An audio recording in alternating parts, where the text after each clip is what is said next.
Andor Season 2 is a disappointment. Naturally, I came away from the first season with some expectation for what we might get in a second season, at least in terms of quality. So the obvious question is, did it live up to its own hype? Does it live up to the favorable reviews that it's getting from prominent critics, and even Disney Star Wars skeptics such as the Critical Drinker, and Mahler, and other members from the EFEP crew? My answer may surprise you. It's no. Now, while the show was itself not awful enough to prompt another multi-hour rant from me, given that it's more so just a disappointment rather than offensively bad, the belief that Season 2 is worth celebrating is, to me, a huge miss.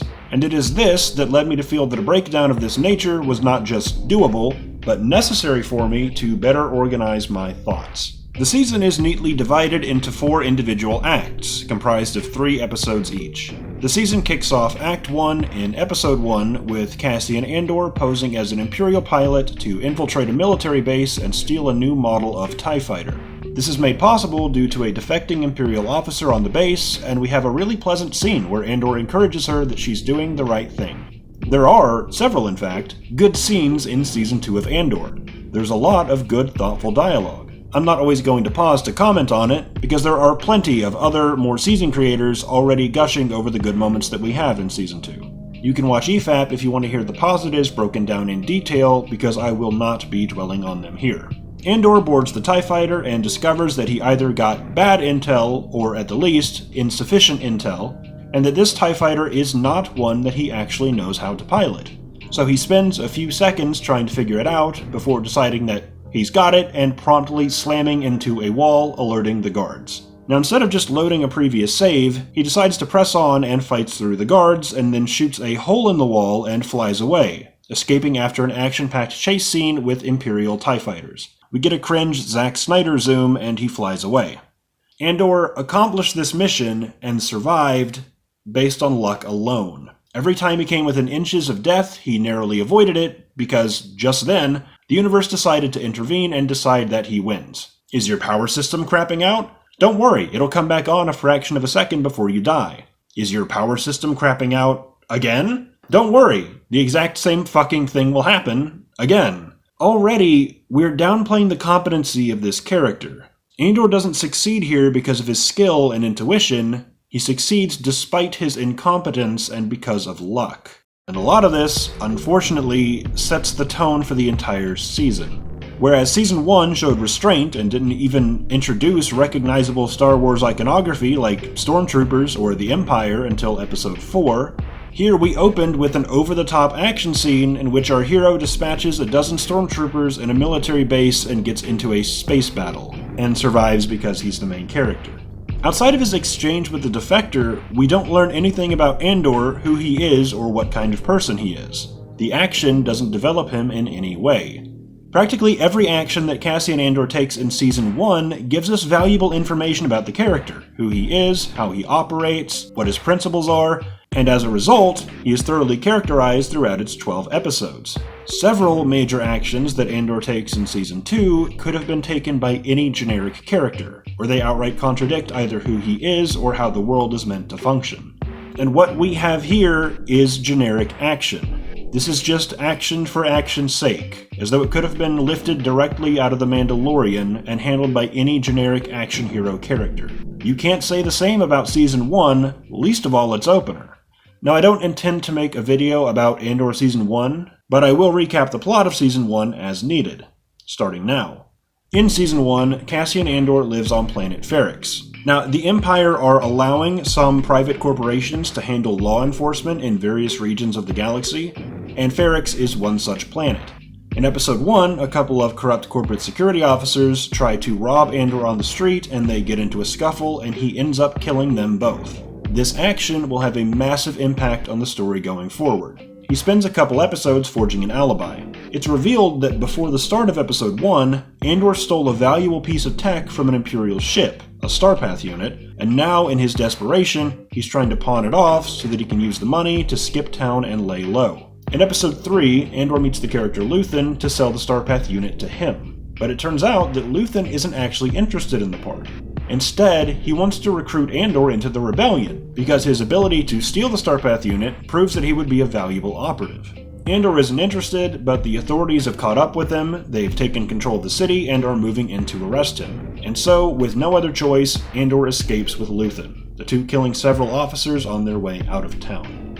For his first assignment, Luthen sends Andor to participate in a heist that he's orchestrating against an Imperial base on planet Aldhani. Having no other real options, Andor reluctantly takes the job.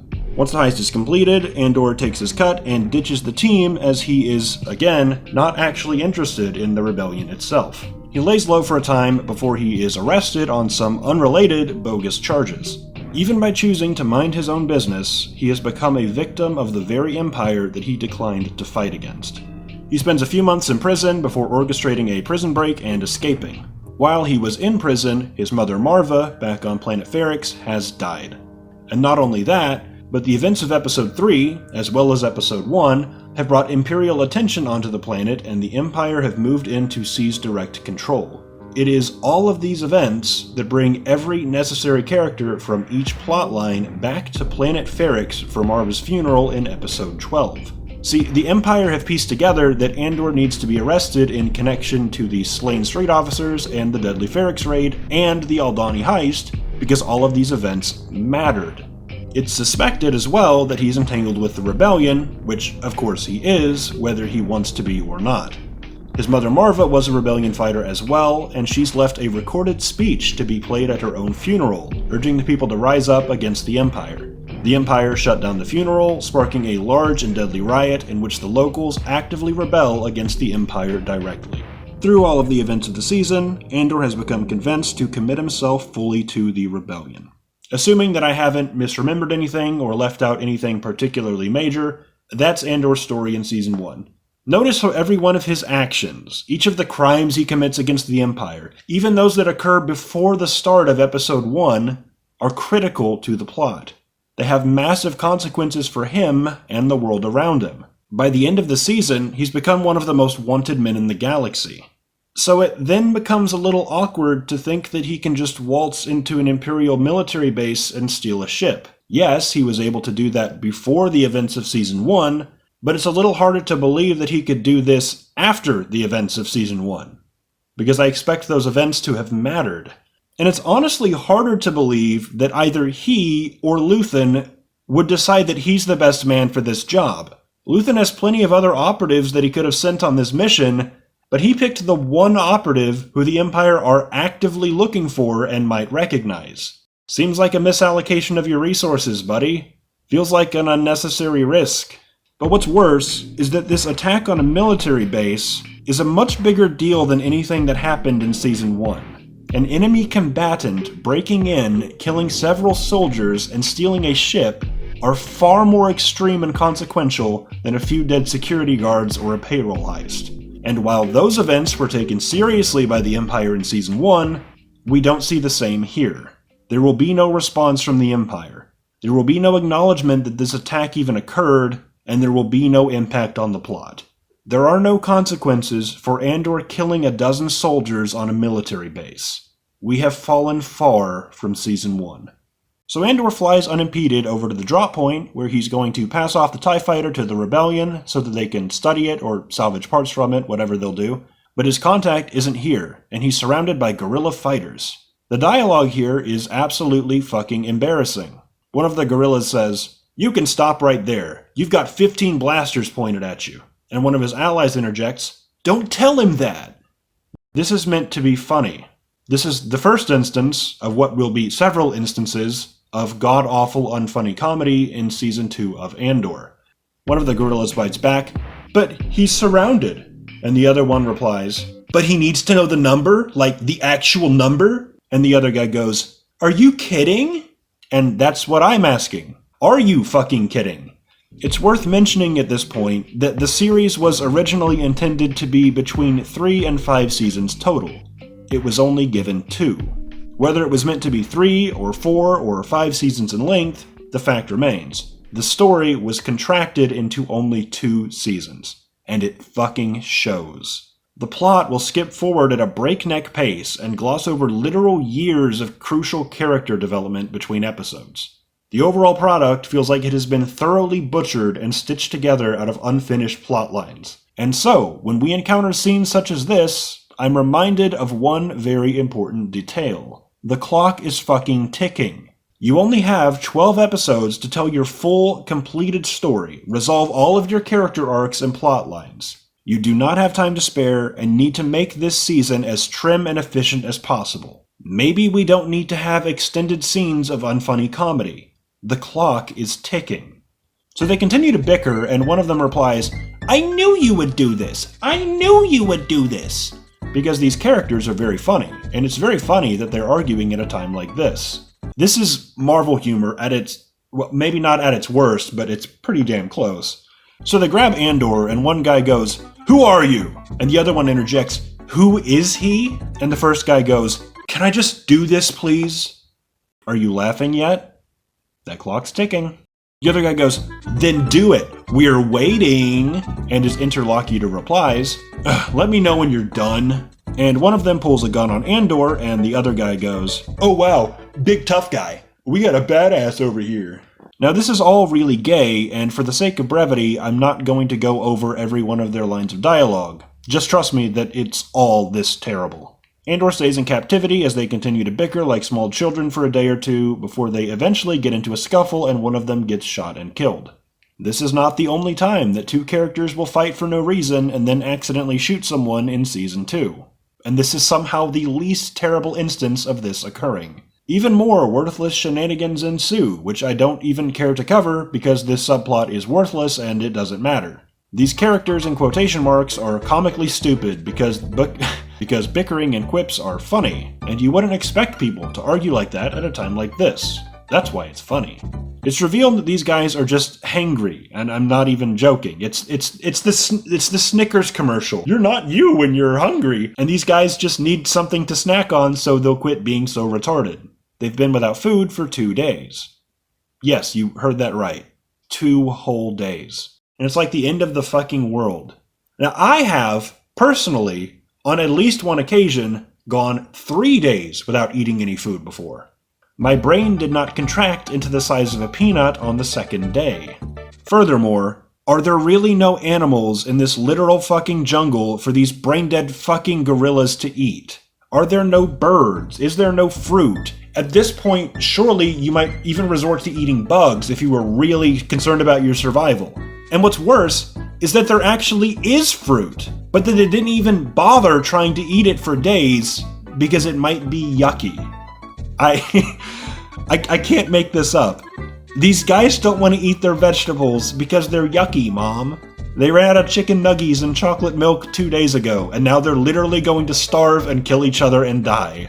Eventually, the apes decide to battle for dominance to see who will lead the tribe. And while I thought that we might actually be going into like a serious direction, that we might get like a brutal bare-knuckle fight between these desperate guys, they laugh and cheer and goof off playing rock, paper, scissors. 1, 2, 3. I don't know who thought this was a good idea, but I would like to remind you, the clock is ticking. Then the bell rings, so everybody goes to recess, and Andor uses this as an opportunity to steal their applesauce and escape in the TIE Fighter. These characters, this absolute waste of screen time, will never be mentioned again. Now I would say that there are 4 major plot lines in Season 1 of Andor. The first being Cassian Andor, of course, then we have Mon Mothma's storyline, Cyril's story, and the lovely Miss Dedra Meero. Luthen is also a critically important character in both Andor and Mon Mothma's storylines, while Cyril bridges Andor and Dedra's storylines because Season 1 is very neat. Now we are going to join Mon Mothma as she attends her daughter's wedding. To recap her storyline from Season 1, Mon Mothma is an Imperial senator who is secretly aiding and funding the rebellion by using various back channels to launder money to Luthen, the mastermind behind the rebellion. The Empire began investigating some of her finances, and she needed to begin soliciting funds through more secure means, but from less reputable sources. This leads her to a shady oligarch from her home planet who offers to grant her funding in return for arranging a marriage between his son and Mon Mothma's daughter. She is really torn up by the prospect of selling her daughter off like this, but reluctantly agrees to do so, feeling that the rebellion is worth the sacrifice regardless of the guilt that she'll feel. So now, the wedding is here. All of the guests are being assembled, and we get what is generally a very nice scene of Mon Mothma demonstrating her political skills in a nearly 3-minute unbroken take. It's quite pleasant to watch. She notices that Luthen, again, the mastermind behind the rebellion, is here as well for some reason. Now see, Luthen poses as an antique dealer on Coruscant, and unbeknownst to Mon Mothma, he is here to plant a listening device in one of the antiques. She's very suspicious of his presence here and hopes to figure out his motives. But Luthen's not here alone. He also brought along his assistant Clea, who I keep calling Elora because I get her confused with the character from Arcane because I'm retarded. But she's Luthen's assistant. She is effectively second in command in his rebel operations, and is publicly his employee at the Antique Gallery. And I don't know why she's here. She operates the radio and dispatches operatives for the rebellion from the back room in the gallery, but today, instead of doing any of that, she's here instead. Let's take a moment to talk about the gallery. So in Season 1, people secretly aligned with the rebellion, such as Mon Mothma, would visit Luthen's gallery to speak with him, but they don't speak openly about the rebellion, even in his own building, always speaking in code to disguise the topic of their conversation. In addition to being clever, it made a lot of sense, and highlighted just how important secrecy is to their movement. You'd like to get something for her? We have some new pieces in. Where is he? We have rules for a reason. You don't seem to understand that. In Season 2 of Andor, Luthen and Clea have a candid conversation with no keywords, in full view and even within earshot of passers-by. You see that? The idea that what they're talking about is sensitive and that they can't even risk being overheard has been completely abandoned. The idea that even their own building wasn't entirely safe for candid conversation has been completely abandoned. For now. They go so far as to name drop Andor. They don't even have a code name for the guy. They just straight up call him by his first name as people are watching and shuffling past. It's bad. Whereas in Season 1, the characters might at least head to some back room for a conversation, they're now willing to stand out amidst crowds and discuss their plans. Or stand awkwardly in the middle of a room and whisper to each other while people watch and probably listen. In episodes 2 and 3, Mon Mothma gets in on the action as well. There's even a shot that implies that their suspicious activity has attracted attention. This goes nowhere and has no consequence. There's a point where Clea says that she's worried because she hasn't heard from Andor, and that she can't send a transmission from here because it's not safe. Her exact line is, "I can't transmit from here, Luthen. I told you when we landed. That's off the table." In the next episode, she's checking radio traffic and sending transmissions to people. Remember the line that I just read to you like 2 seconds ago? She even lampshades it, saying, "I know I said we shouldn't broadcast from here, but I tried to reach out to Bix." Luckily for her, this goes nowhere and has no consequence. After this, she leaves and goes back to Coruscant so that she can send transmissions again, even though she's already doing that here now, even though she can't. Which begs the question, why did she even come here if she needed to stay on the comms and knew that she couldn't use them here, even though she does? All this is to say, this is not compatible with how this story or these characters were portrayed in Season 1. Back to Mon Mothma, one of her former bankers has gotten cold feet. He's run out of money and he just might start talking to the Empire about what he knows about the rebellion if he doesn't get some financial aid. Luthen decides that he's too big a liability and calls in one of his operatives to dispose of him. Somehow, even though we can't transmit from here, that's off the table. But beside the point, Mon Mothma is understandably shaken by this, because an old friend of hers is being killed to keep their plans a secret. This is crossing a line for her. This manifests in what is a very subjective point of criticism. I did not, at any point during Season 1, or while viewing any piece of Star Wars content at any time, want to see Senator Mon Mothma getting wasted at a rave and dancing. And this goes on for a while.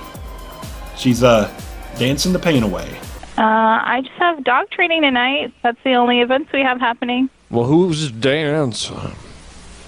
I can hear No the one. stepping. No one that I know of. Oh, I can hear the stepping. You're dancing. Who's dancing over there tonight? It turns out it's Mon Mothma. And yes, this is the original music from the show. It's just kind of bizarre and uncomfortable. And meanwhile, Dedra, who I keep calling Deidre, and fuck it, I'm gonna keep calling her that. So Deidre has been summoned by Parthenax to discuss an important mission. To recap her story, Deidre is an ISB agent. She works for the Imperial Security Bureau, which is the Empire's intelligence agency responsible for espionage and other covert operations. She's introduced in Episode 4 of Season 1, when the ISB are briefed on the corporate security failures on Ferrix, because the events of Season 1 actually mattered. It's mentioned that a certain stolen Starpath unit was recovered at the scene, and this kicks off her story. She is the agent who pieces together the clues, connects the dots, claims jurisdiction over any related aspect of the crimes, and uses her wit, skills, and sheer determination to try to crack the case and find the responsible party. She is an incredibly competent antagonist to Andor. And yet, we don't follow her as though she was an antagonist, but merely as the protagonist of her own story. She is treated neutrally, but we're engaged while watching her work because she is an interesting and smart person and her story is taken very seriously. It's not hard to root for her success from the very start. And I've got to interject here to just read this directly from Wikipedia. Countermeasures would be taken throughout the galaxy in the wake of the Aldani Heist, mentioning among other things, he had spoken with Emperor Palpatine to ensure permanent leadership of the ISB in the matter, providing full access to resources for both the Army and the Navy, as well as calling an emergency session of the Imperial Senate to grant an amendment that would give full control over matters of surveillance, search, and seizure. This is yet another reminder, when things happened in Season 1, they mattered. So because the Deadly Ferrix raid mattered, Dedra interviews Cyril, one of the surviving corporate security officers, to ask for his statement. This is where she learns of Andor, and afterward she goes down to Ferrix to torture some of the locals for intel, including Andor's ex-girlfriend, Bix. This is the first time we see how evil a person Deidre actually is, as she seems to have no reservations about the insidious things that she's doing. She plans to capture Andor when he returns for his mother's funeral, and use him to track down Luthen and end the rebellion. She gets caught up in the riot, and this is the first time we see her composure fail, as she is weak, scared, and in fear for her life. It's then that she's rescued by Cyril, the former security officer, and taken to safety. So now, a year later, we are meant to believe that her failure on Ferrix didn't really matter. The massive riot and dead soldiers did not result in a massive expansion of Imperial power like Aldani did, and Dedra hasn't faced any demotion or discipline as far as we can tell. In fact, she's been selected to attend a special briefing on a top-secret directive from the Emperor himself. This briefing is hosted by a previously cool character from Rogue One whose name I keep forgetting. He explains the dire importance of the situation and then sits everyone down to watch what I can only describe as a Ratchet and Clank cutscene. Chances are, if you've heard that sound before, you've been to the Great Valleys of Gorman. Megacorp Manufacturing and Mining, a tireless drum major leading the galaxy on its march of progress. Come tour our desert mining facility and see why our most precious product is our history. No matter where you are in the galaxy, you've had your eye on something made of Gorman twill. Megacorp keeps you warm, keeps you healthy, and now keeps you safe. Elegance and durability, available in all weights and weaves. The Gorman Mark of Excellence is known everywhere. Hello, I'm Abercrombie Fitzwidget, and I'd like to welcome you to the new Megacorp Weapons Facility. We offer guided tours to show you how our weapons are made. But where does this magic begin? That's the traditional Fucking Gorman kill Valley me. horn. Our highly trained experts spend their day creating the latest in heavy-duty weaponry to protect you and your whole family. Meet the Gorman Spider. The experts have a fancier word, don't they always? When we first arrived, we found a planet completely overrun by rainforest. To better accommodate the local wildlife, we transformed this impassable jungle into an easily navigable desert. They call them Gorlectopods. Whatever you call them, there's no denying their dedicated work habits. Ever the technological pioneer, Megacorp invented the automated management team. Spinning from dawn till dusk, never stopping to feed or sleep. Time to rise and start spinning. So stop by today and bring the kids. Our tours are both informative and fun. Gorman twill will be processed just this season alone. It's a planetary-wide effort. And all the while, making your life richer. Webberies across the planet will spin the fiber, from which 60 million volts of... And who knows? You just might learn something. You see, this is funny because this is a really mundane, lighthearted travel video, and nobody in the room expected to watch something so mundane and lighthearted. This goes on for nearly 2 minutes, while the clock is ticking, mind you, and we get 1, 2, 3, 4, 5, 6, 7, 8, 9, 10 confused and uncomfortable reaction shots from people around the room going, awkward? What is this? Like, this is so awkward? Hard-working Gorman spiders just might spin you a web of a tail. Talk about a sticky situation. Or should I say, a silky situation. As the Gorman spiders work on... What is this?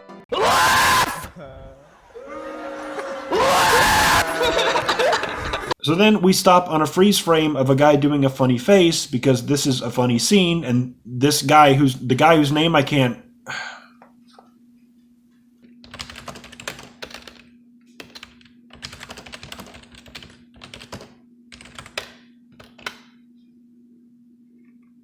Krennic. His name is Krennic. The comic relief character named Krennic explains that the video was pointless and that nobody in the room needed to watch it because it has nothing to do with what he's about to say about Planet Gorman. Gorman is of great importance to the Empire. It turns out that spiders are not the most unique thing in Gorman. There's a mineral under the ground. So, cool. You could have just told us in 5 seconds that under the surface of Planet Gorman there is a unique mineral that the Empire needs. But instead, because you're a goofball, you went out of your way to find and play a goofy, silly infomercial to catch everyone off guard with your goofiness? Thanks. I'm glad we wasted so long on this, while the clock is ticking. Gorman is neither obscure nor without political power. They will not go quietly. If everyone in the room already knows what Gorman is, why again did we do the funny video? It wasn't even to educate anyone or introduce them to what Planet Gorman is. It's not exactly an obscure planet. You probably should have cut this line of dialogue, or just cut the shitty video. This guy explains that extracting the minerals will likely render the planet unstable and probably destroy it. Like the Blargians do in Ratchet & Clank again. We will be extracting a large portion of your planet and adding it to our new one. Unfortunately, this change in mass will cause your planet to spin out of control and drift into the sun, where it will explode into a flaming ball of gas. But, of course, sacrifices must be made. So we get more unfunny comic relief in the form of these two propaganda guys who are very quirky and funny, and suggest that they can spin a propaganda narrative. Just like the noble Gorman spider, they shall spin a tale. That they can spin a propaganda narrative that will keep the galaxy on the Empire's side while they mine the planet. We get 5 more reaction shots from people around the room being embarrassed or not taking them seriously because that's funny and they're quirky goobers. Hasn't there always been something slightly arrogant about the Gore? Oh, we all feel it. What is that? We did that. We shaped it, we blew it up, because we put it there. No, we love the spiders. Oh, it's an image we can build on. Aggressive, unpleasant. Awkward, tee-hee, tee-hee. There is a lot of really flat comedy in this episode especially that just doesn't land and undermines the gravity of the situation. We are talking about genociding an entire planet, and we're doing this awkward, goofy side-eye, can you believe these goofballs? Ha ha! And remember, the clock is ticking. And this is how we're using our screen time, is seeing Deidre make her uncomfortable face 5 times, because that's what Deidre does. So just have her do the face 5 fucking times. But they go on for so fucking long, and another full minute of precious screen time just down the drain before Krennic interjects. Okay. We get the idea.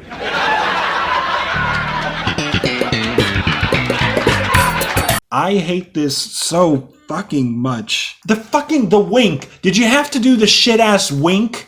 What are we doing? What's with the dancing? He's like I don't remember this character like dancing around so much in Rogue One. He's stepping. We have the fat guy picking out on snacks while he talks casually about genociding the Gormans because tonal whiplash is funny and you should be laughing. Comic Relief Chief eventually pulls the main character aside and says, "Hey, you're a main character. What do you think we should do?" And Dedra says, "You need a radical insurgency you can count on.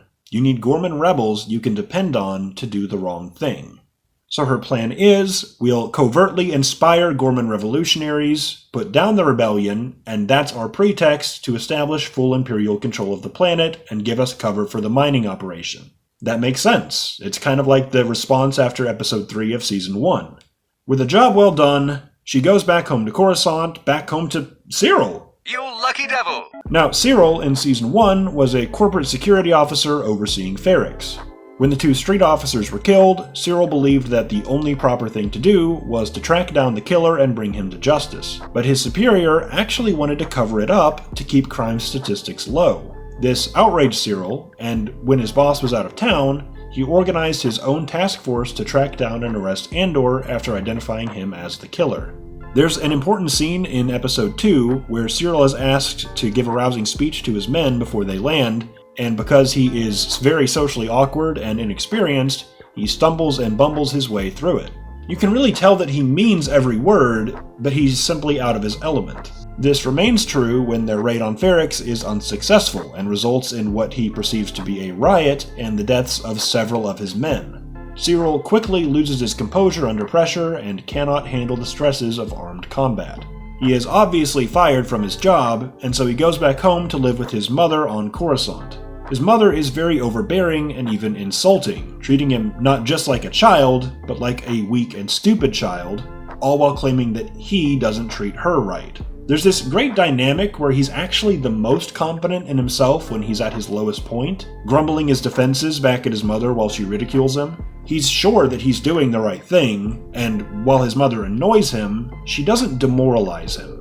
He gets an unfulfilling desk job, but won't be satisfied until Andor is brought to justice. He goes so far as to file false information requests to dig up dirt on Andor. This attracts Dedra's attention. She interviews him and then takes over the hunt for Andor herself. In the process, to make this short, he falls in love with her. He goes so far as to follow her around and wait outside of her workplace in order to tell her how much he admires her and how thankful he is for what she does. He is still consumed by his search for Andor, hoping to bring him to justice and also clear his own name, but he certainly developed feelings for Dedra as well, which is fair. One of his old contacts learns that Andor's mother has died, and so he also goes to planet Ferrix to try to apprehend Andor at the funeral. But of course, the riot breaks out, and once Cyril notices that Dedra is in danger, he poses as a rioter to rescue her from the mob and get her to safety. Whereas he was scared and trembling during his first outing on Ferrix, here he's calm and collected and efficient in his rescuing Dedra. Seemingly, his affection for her has inspired him to truly be a hero. And a year later, the lucky fella actually pulled it off. He and Dedra are dating now, and even living together. And today's the day that he's having his mother over for dinner to introduce her to the love of his life. This is another largely comedic scene, because this act is full of almost nothing but comedic scenes, in which Cyril's mother continues to criticize and humiliate him. The difference is, this one is alright in my book. Now, what makes this scene okay, and the rest of the comedy shitty and unfunny? Put very simply, this is character-based dialogue. These are good, consistent, in-character actions and reactions. The relationship we see with Cyril and his mother is consistent with what we saw in Season 1, but brought into a new setting with a new dynamic, being Dedra at the table attempting to mediate things. This is a natural extension of the comedic role of their relationship from Season 1, and continues to develop the characters. Things get serious as well, when Cyril is at his wit's end and gets up to leave the table. While alone in the room with Cyril's mother, Dedra puts her foot down, saying, "This game ends now. If you want Cyril in your life, you will think before you speak. I'll make sure he visits twice a month. I'll make sure that he calls you. I will guarantee a level of engagement, but it will be inversely proportional to the volume of anxiety you generate in our lives." This is nice to see. Dedra sticking up for Cyril and telling his mother to, more or less, quit picking on him. This demonstrates that she cares about his well-being and his feelings, but also may suggest that she sees Cyril almost like property, as though he's something for her to manage. Perhaps this is just how she expresses her protective feelings towards Cyril, being a little socially stunted herself, or maybe she simply wants to establish control. But that's enough good content. Let's get back to Andor's plot. So in the aftermath of episode 12 of season 1, Andor's closest friends and allies have all fled planet Ferrix and are living as farmers on planet Farmer. Andor's ex and now ex-girlfriend, his current girlfriend, Bix, who was psychologically tortured on Deidre's order, is experiencing serious night terrors as a result of the aforementioned torture. And that's pretty much everything of substance that we're going to get out of Farmville here. The Empire are on their way to audit the population and will likely arrest the gang if they're discovered to not actually be local farmers. Andor was supposed to deliver the stolen TIE fighter, come back here to pick them up, and move on, but he's running late because the jungle retards ate all these crayons. We cut back to these characters periodically throughout the first 3 episodes to say, the Empire are coming. Where's Andor? He's running late. The Empire are coming. Where's Andor? He's running late. The Empire are coming. Where's Andor? He's running late. This happens 7 times. The clock is certainly ticking. They even mentioned that the last time that there was an audit was 10 years ago. So I guess it's just a freak accident, absolute bad luck that they just so happen to be conducting an audit right now, today, at the least opportune time for our heroes. Or perhaps the most opportune time for some really shallow tension. But Andor has escaped from the jungle and he's on his way. In the stolen TIE fighter. In an earlier episode, this creepy Imperial officer was introduced creeping on Bix. Now he shows back up when she's alone and tries to rape her. She fights him off, kills him, and another soldier tries to apprehend her, so she replies, "He tried to rape me." I don't really have much to say about this, but neither does the show. This event is never mentioned again and has no impact on the plot going forward. Now, I thought that it came up again later, and that Bix was telling Andor that she's troubled by the fact that she killed a person or two, but I was wrong. She's actually blaming him for killing somebody at some point, and she's somehow bothered by that. I'm not sure who or when she's talking about, or why it would have even been brought up now, and I haven't bothered to research it because the topic never comes up between them again. This is never mentioned again for the remainder of the series. I sure hope that clock isn't ticking. This seems to just be here for shock value. And that actually does kind of bother me now that I think about it.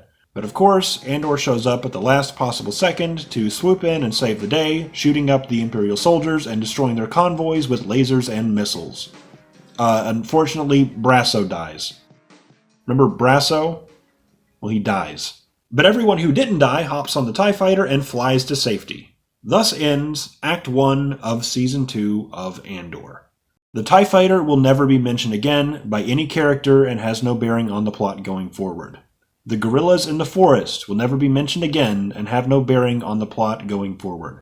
The attempted rape will never be mentioned again and has no bearing on the plot going forward. The attack on the Imperial soldiers will never be mentioned again and has no bearing on the plot going forward. The second attack on Imperial soldiers will never be mentioned again and has no bearing on the plot going forward.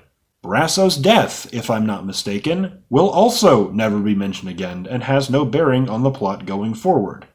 Are you seeing how absolutely inconsequential and worthless some 2/3 of this act are? The events that actually matter here, the wedding, the Cyril Dedra update, and the Gorman plot, could have been trimmed down into a single incredibly valuable episode. In so doing, you could have inserted an additional 2 episodes in between 6 and 7 to actually show the plot-critical character arcs that will later occur off-screen. We are off to a rocky start, to say the least. Actually, strictly speaking, to say the least would be to do this. These 3 episodes are terrible. And what's crazy is that these 3 episodes are the only 3 of the season which credit Tony Gilroy as the writer. Tony Gilroy, the man we give credit to for the successes of Season 1, is the man whose name is on the worst 3 episodes of the entire series. At least I think these 3 are probably the worst, but we'll cross that bridge when we come to it. For now, there are only 9 episodes left to conclude this story. And yet, we've been wasting time on superfluous bullshit. Things that I can only imagine are here as a result of joke quotas and other forms of studio interference. More action, more fight scenes, more jokes, and fewer episodes to accommodate. This story was absolutely butchered. And if you weren't sure before, you're about to find out.